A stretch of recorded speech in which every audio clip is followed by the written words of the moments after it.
Morning, it's great to be with you. It's been a while, but it's nice to be back. In fact, you were in the store last time. Last time I was here, weren't you? You were in the store. So it's good to be back. For those of you who don't know me, my name is Paul. I am the Director for Youth for Christ in Gloucestershire. I also, because one job is not enough, I'm also a pioneer director. No, what am I? I'm a pioneer relational worker or something. I've got a really long job title with British Youth for Christ that I never remember, which basically means I cover the Southwest and South Wales, trying to establish new centres, supporting existing centres and that sort of thing. So this last week I've been in Aberdare. Anyone knows Aberdare in South Wales? Anyone Welsh? Oh, look, one lady, look, there's a couple of you are blessed. And so I'm not Welsh, but my wife is, so I'm close as I can get there. And we're just starting a centre in South Wales there, which is fantastic. It should be the first one we've got in South Wales, which is lovely. For those of you who don't know about Youth for Christ, I mean, then please tell me afterwards, because I'll need to have a serious word with one of my staff, because she comes to the church. But Youth for Christ is, we simply, for the last nearly 80 years, we've been going around telling young people about Jesus because we think he's amazing. We started off back in the 40s, and it started pretty simultaneous in the States and the UK, and with a whole load of people praying and going, pastors in different parts of the UK, different parts of the States, all going, we really believe God says we need to tell young people about Jesus, and we believe we should call it Youth for Christ. And that was in London, that was in Liverpool, and that was in Birmingham, and they didn't know they were having the same conversations. And at the same time, there was a guy called Torrey Johnson who decided to appoint this young whippersnapper of a guy called Billy Graham, that you probably have never heard of, to be the first full-time evangelist. Probably one of the greatest appointments anyone's ever done and made. If you're going to make a good appointment, there's your mark. And so we basically go and tell young people about Jesus. And actually, it's an amazing thing. It's for 25 years, I've had people pay me to go and tell young people about Jesus. What a great job. And actually, that means we'll go into schools. It means we'll go work with churches. We'll go to where there's ever young people to have an opportunity to give them a life-changing message. And I'm not going to spend a long time talking about it this morning, but what I will do, I'll happily dominate your time later and tell you all about great things over a coffee or come and see me. But if you want to find out more, do that. But also, we are always going. We need people to stand with us. And if you're going, do you know what? I could support by giving £10 a month. Then please come and talk to me afterwards and I can explain how. If you'd like to, and if you do that, do you know what? I'm going to give a reed diffuser to anyone who does that today, because it means it's less for me to carry to my car. You can, if not, come and just buy one, but you might as well just give regularly. And but alternatively, you might go, actually, how can you be involved? And if you'd like Dr. Stills to be a trustee, maybe you want to come and talk to me about that. We're looking for trustees. We're always looking at extending our board. And then you can actually be involved in making a difference on a daily basis. So do come and talk to me, and grab a newsletter from about where the reed diffusers are, or out and about where Beth has left some as well. But that's enough about Youth for Christ, because actually Jesus is far more important. And I'm going to read a bit from Luke 15. In fact, I'm going to read Luke 15. So I will read a bit from Luke 15, but I'll read the rest of it at the same time. So if you've got a Bible, grab a Bible, tell us Luke 15. If it's on your phone, just pretend to read the Bible while you're playing Candy Crush, or cup your hands and pretend. That's the other option of doing it. So Luke 15 says starts off with the parable of the lost sheep. It goes into the parable of the lost coin and the lost son at the same time. Now the tax collectors and sinners were all gathered around to hear Jesus, but the Pharisees and teachers of the law muttered, "This man welcomes sinners and eats with them." So then Jesus told them this parable. Suppose one of you has 100 sheep and loses one of them. Doesn't he leave the 99 in the open country and go after the lost sheep until he finds it? And when he finds it, he joyfully puts it on his shoulders and goes home. Then he calls his friends and neighbours together and says, "Rejoice with me, I found my lost sheep." I tell you that in the same way there'll be more rejoicing in heaven over one sinner who repents more than over 99 righteous persons who do not need to repent. Or suppose a woman has 10 silver coins and loses one. Doesn't she light a lamp, sweep the house, and search carefully until she finds it? And when she finds it, she calls her friends and neighbours together and says, "Rejoice with me, I have found my lost coin." In the same way, I tell you, there is rejoicing in the presence of the angels of God over one sinner who repents." And Jesus continued, "There was a man who had 2 sons. The younger one said to his father, 'Father, give me my share of the estate.' So he divided his property between them. Not long after that, the younger son got together all he had, set off for a distant country, and there squandered his wealth in wild living. After he had spent everything, there was a severe famine in that whole country, and he began to be in need. So he went and hired himself out to a citizen of that country, who sent him to his fields to feed pigs. He longed to fill his stomach with the pods that the pigs were eating, but no one gave him anything. When he came to his senses, he said, 'How many of my father's hired servants have food to spare, and here I am starving to death? I will set out and go back to my father and say to him, Father, I have sinned against heaven and against you. I am no longer worthy to be called your son. Make me like one of your hired servants.' So he got up and went to his father. But while he was still a long way off, his father saw him and was filled with compassion for him. He ran to his son, threw his arms around him, and kissed him.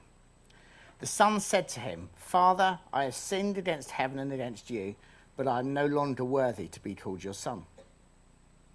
But the father said to his servants, 'Quick, bring the best robe and put it on him. Put a ring on his finger and sandals on his feet. Bring the fattened calf and kill it. Let's have a feast and celebrate. For this son of mine was dead and is alive again. He was lost and is found.' So they began to celebrate.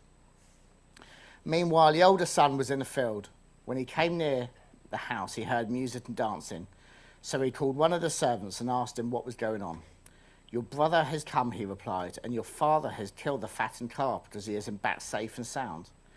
The older brother became angry and refused to go in. So his father went out and pleaded with him. But he answered his father, 'Look, all these years I've been slaving for you and never disobeyed your orders. Yet you never gave me even a young goat so I could celebrate with my friends. But when this son of yours has squandered your property with prostitutes come home, you killed the fattened calf for him.' 'My son,' the father said, you are always with me, and everything I have is yours. But we had to celebrate and be glad, because this brother of yours was dead and is alive again. He was lost and is found.'" I just wonder, have you ever been accused of hanging out with the wrong people? I just wonder. I sat down and I just thought, I had to think about who are the wrong people that I've hung out with in my time. And I've realised it's quite a good list. I played football with drug dealers in France whilst we talked to them about Jesus. It was just an interesting game. We were slightly worried if any of them walked off. And when fouls got a bit tasty, it would definitely got interesting. But we spent a week playing football with drug dealers. I've hung out with homeless people, spent time with drug and alcohol addicts. I've gone to church with prisoners, listened to people talk about their marital affairs, their sexuality, their criminal activities, and the list would go on. I've done quite a few things. I've talked to a few people who have done quite a few things. I'll get that out clear before anyone misconstrues that one. And actually, I could sometimes been accused of spending time with the wrong people, but I think those are the right people that we should be spending time with. If it's anything to base our life on is Jesus, then probably I need to spend more time with those people. Actually, my happy place is in a unit within All Saints Academy in Cheltenham, where the kids who don't cope with school very well spend their time. And actually, in that space, there are some of the most deprived young people within Cheltenham, even within our county, actually. And they are young people, if you might have heard of a thing called Adverse Childhood Experiences, or ACEs. And there's about 10 different ACEs. There's everything from abuse. I can't think of the list off the top of my head, but there's a whole load of significant things that can happen to young people. And if you get I think it's if you get 7, your life expectancy is massively reduced. Even if you get 3, has a real impact on your education and various things like this. And most of these young people have had 3 to 5 as a minimum. But I love being in that space. Because if I just spend time with any young people in Gloucestershire, I would spend time with those young people. And those are the young people who will clearly tell me at different moments that they would like me to go somewhere else in slightly different phraseology. And but actually, I think those are the people that if Jesus came into those schools would be spending time with. I think Jesus would go to those schools rather than to the grammar schools and the private schools within our area. Because Jesus hung out with the wrong people. And the Pharisees are quite clear about this, is that you're hanging out with the wrong people. So Jesus does what he does and tells a story. Except Jesus doesn't just come up with a great story. He comes up with an amazing story that just really puts the person in their place. And that this sort of triplet of parables all build up as they go. And it starts off, they've all got something in common. They've all got something that someone has lost. But in each of those three stories, the value increases. If you lose one, sheep are really expensive. But if you lose one sheep, you've still got 99 others, okay, and you've got one sheep. But so the value's not as great. The coin is probably part of wedding jewellery, okay? So just imagine more like losing your wedding ring. I've never lost my wedding ring. Mine doesn't come off very easily, so I can't lose it very. Has anyone lost a wedding ring? Did you get in trouble? I shall take that silence as a... But actually, the thought of going to my wife and going, oh, I've lost the wedding ring. You know that really thing you gave me on that really important day? I've lost it. And I'm sure I would survive, but actually I would be frantically looking for my wedding ring if I've lost it. Because the value has increased from that sheep to that coin has increased. And suddenly it's gone from not only 1 in 100 coins, it's just 1 of 10. And then we end up with a son. And actually, apparently, it's more important not to lose your son than it is to lose a coin. If you need that explained, then... But actually, the jeopardy gets bigger. The value gets bigger. And I've just realised I don't even know what I've done with the clicker. And... There. And I'm rubbish on PowerPoint. So we start... The Price is Right. I'll give up on this, to be honest. The Price is Right. I was just trying 3 game shows in. The value gets increased. So it goes from a sheep to a coin to a son. The value of what is lost is building all the time. And it is like a parable version of The Price is Right that Jesus is playing. And so that's part of the building. But the other bit is the jeopardy increases as well, but so does the shame. Because actually, if you lose one of your sheep, you're still not 99. You're not a brilliant shepherd, but you're not too bad.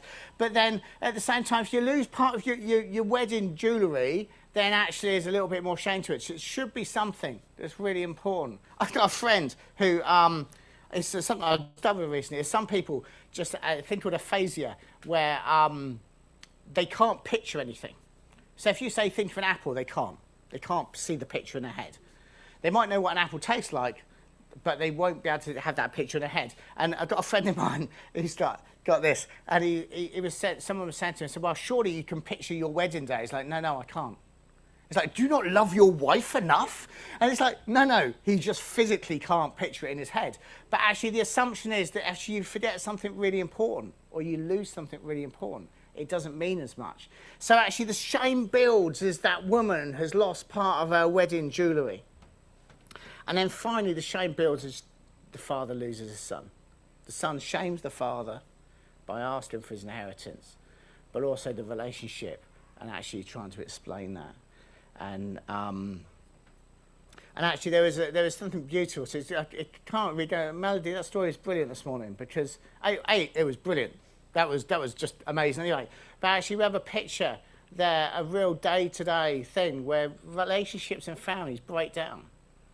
Sometimes for inconsequential reasons, sometimes for really significant reasons. And actually, in that same situation, the son comes to the father and the father runs. And there was something beautiful about that this morning.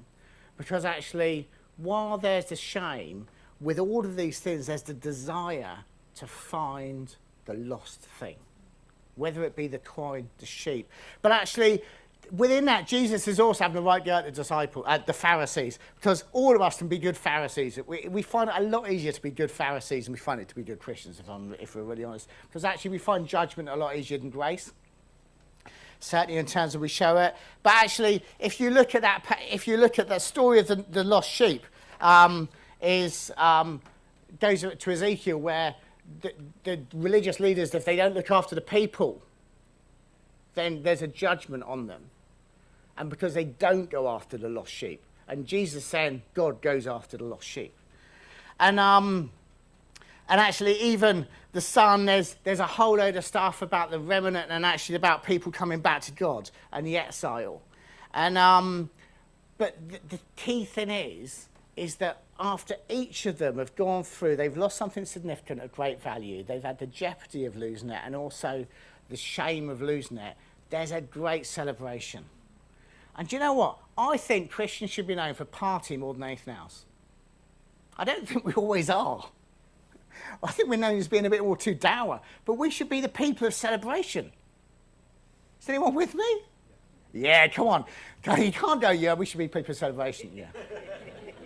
There's no celebration, people. We need to have a conversation.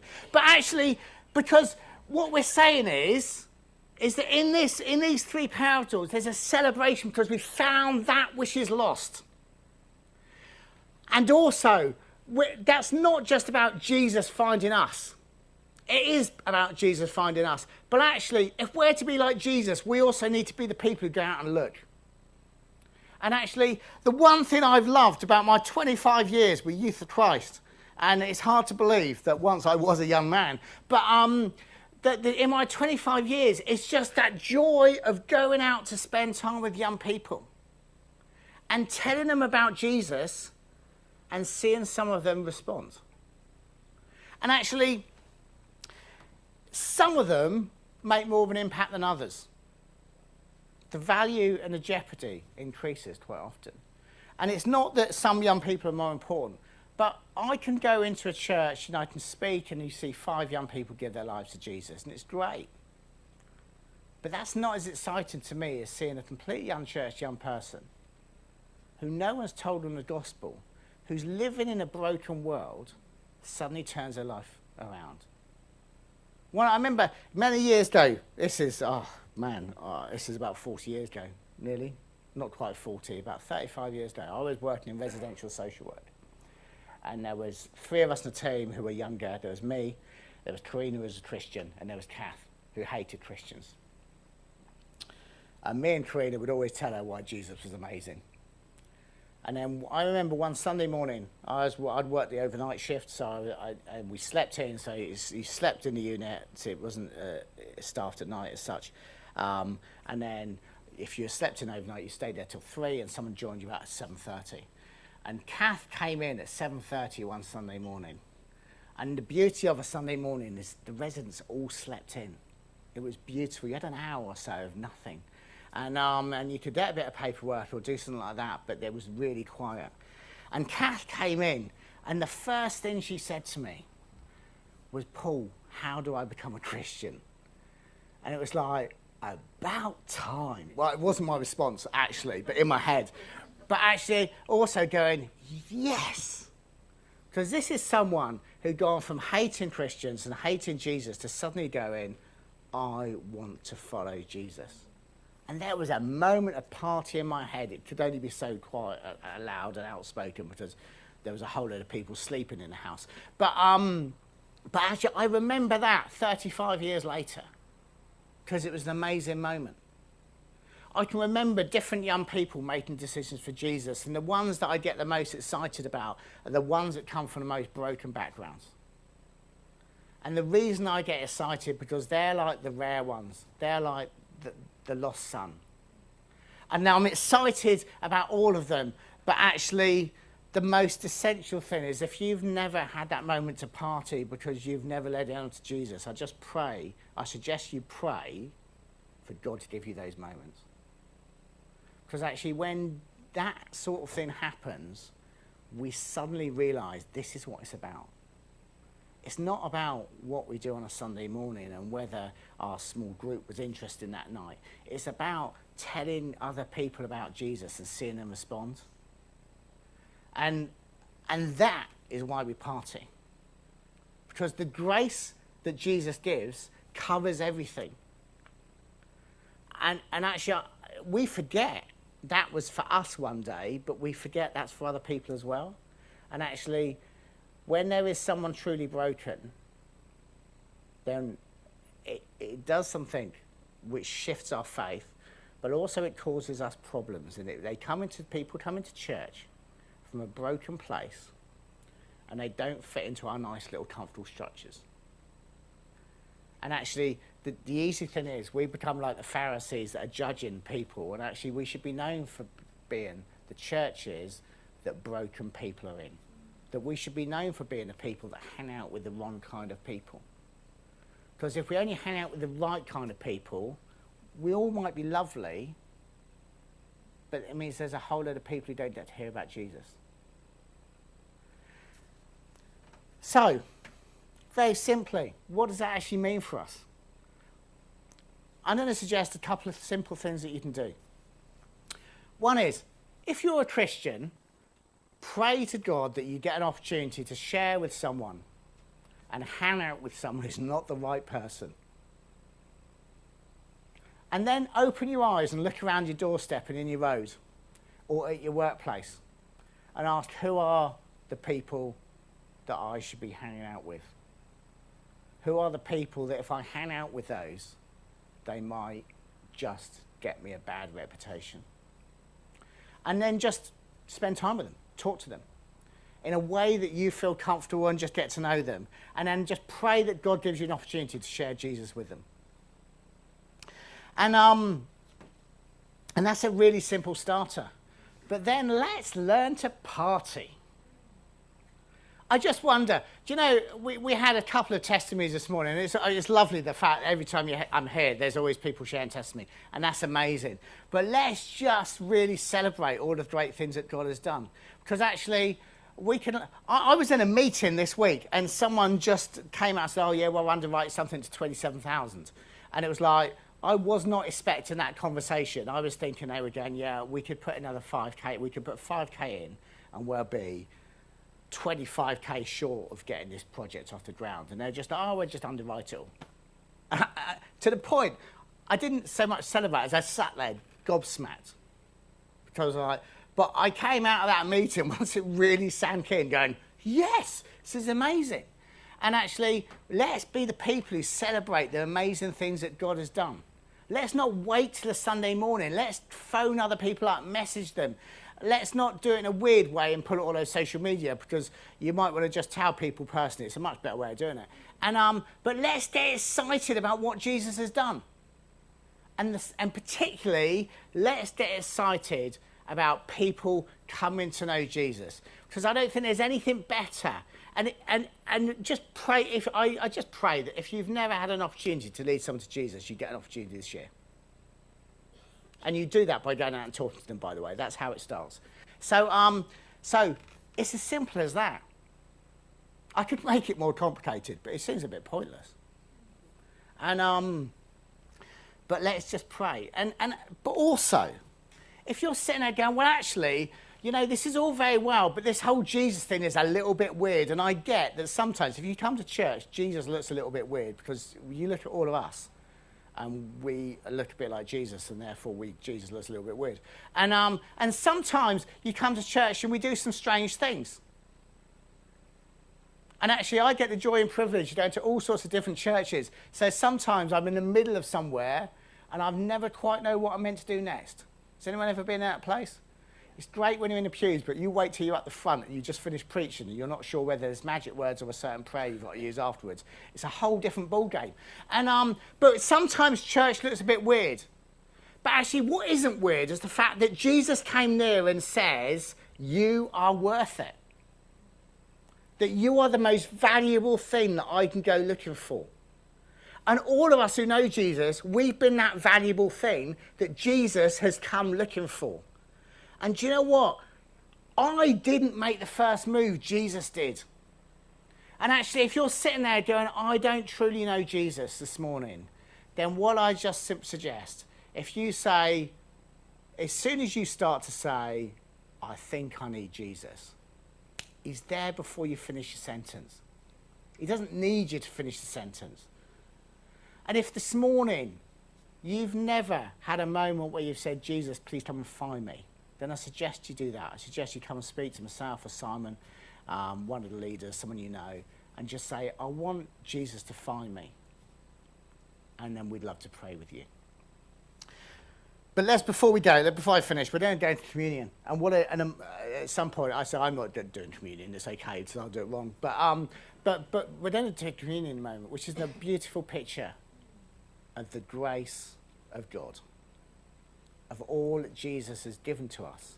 So let's just pray and ask Jesus to remind us about that. So Jesus, I thank you that we were all lost, but you found us. That not only did you find us, but you searched for us, you hunted for us. And I thank you for that amazing grace that you've given us. And may you help us to remember all that you've done for us and just give us a real desire and a burden to actually go out to other people, but also to celebrate when we see other people come to know you. And Father, I do just pray for anyone in the room who doesn't know you yet. Just ask that you just encourage them to just say, find me, so that you will find them and you will meet with them.